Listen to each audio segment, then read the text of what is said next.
শহীদ president Ziaur Rahman আজ থেকে ৪৬ বছর আগে জাসাসের প্রতিষ্ঠা করেছিলেন।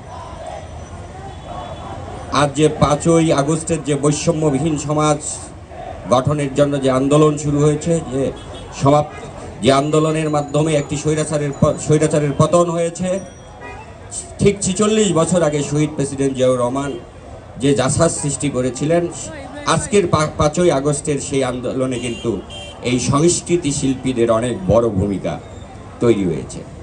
সেটা ৪৬ বছর আগেই শহীদ প্রেসিডেন্ট জিয়াউর রহমান বুঝেছিলেন। প্রিয় নেতৃবৃন্দ, আমাদেরকে বুঝতে হবে এই ৫ই আগস্টের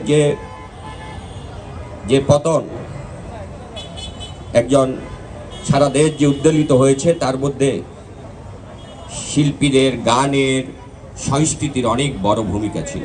প্রতিবাদের ভাষা ছিল গান, প্রতিবাদের ভাষা ছিল স্লোগান, প্রতিবাদের ভাষা ছিল নাটক, প্রতিবাদের ভাষা বিভিন্নভাবে কিন্তু পরিস্ফুটিত হয়েছে।